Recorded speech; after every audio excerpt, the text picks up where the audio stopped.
The only way to truly figure out what you're good at, believe it or not, is to figure out what you're bad at. The thing is, a lot of guys will try one thing their entire life and then come up with whether they like it or not. Or they'll come up with some sort of outcome or perspective towards it. Let's say you're in school to be a lawyer and you're going through all the prerequisite classes for law and you don't even know if you're that good at it. You don't know if you like it. You don't know if this is really what's meant for you. And the thing you have to do to figure that out is simply to try out different courses, try out different classes. You have to expose yourself to different situations and different environments and see how you adapt and how you perform in it. If I never tried playing basketball when I was growing up, I never would have known it was my favorite sport. And you want to know why it was my favorite sport? Because I was the best at that sport compared to how I performed in all the other ones. I played baseball. I tried tennis. I've tried golf. And I'm simply just not as talented. I'm just not as naturally good in this area of performance than I am in basketball. I need you to take this with you towards every other aspect of your life. If you don't know what you're good at, it's because you simply haven't tried enough activities. You haven't tried enough variety to figure out where you're truly successful at.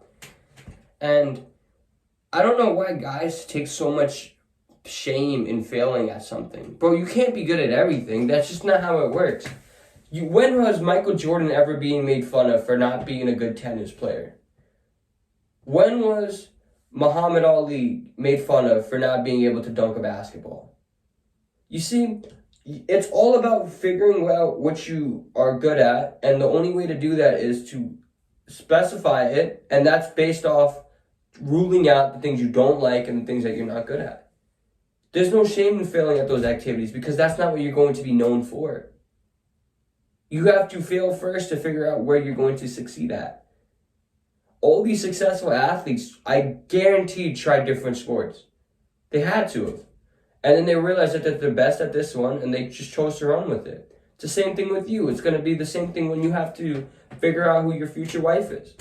You're going to date, you're going to figure out the girls that you are compatible with, the qualities that you do like, the things that they must have in order for you to see a future with them. You might be very picky about how a girl treats her father and how she treats her other family members. And throughout your dating experience, when you meet the family, you're going to see how they interact when they're having dinner. Does she use her manners? Does she use utensils properly? Does she ask her parents to pass her the salt, please? Does she say the please, thank you, bless you, and all that? And based off that, you get to know if she gets to make the cut. But if she doesn't do that, if she doesn't try to be polite towards your parents, if she's super loud, disrespectful, then she doesn't make the cut, and then you don't waste your time with it anymore. You see how with dating it's okay to like test out the water, see how you vibe with certain people, see if they have the criteria that you have. But the moment you try something new in a career path, let's say you start a business, let's say you start a pie making business, and you like pies, you think pies can sell a lot, it's very popular in the area you live, and then you try making pies, and within the first 3 years, you're not profitable at all. You try to make changes along the way to see if the business will end up working out, but it's just gotten to a point where you don't see it going anywhere in the future, and some of your mentors told you the same thing, that it's probably best to move on and start something new. Okay, cool. I mean, yeah, you lost money, but you learned.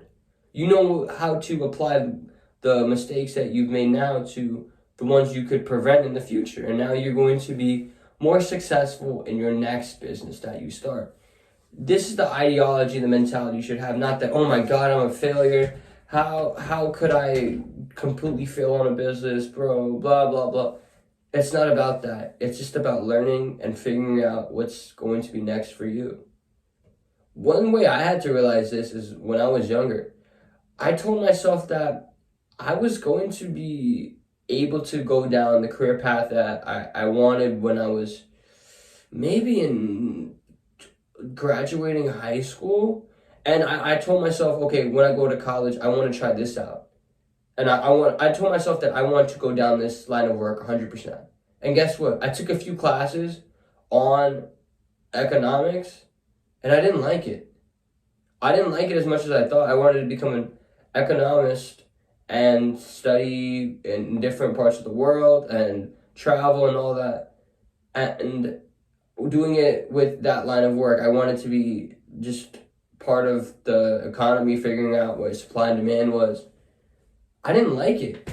I didn't like it. So I had to try it first, realize I didn't like it, and then look for the next step or the next thing that I actually would enjoy doing. I took different classes afterwards. I took human resourcing. I took finance. I took supply chain. I took tech classes.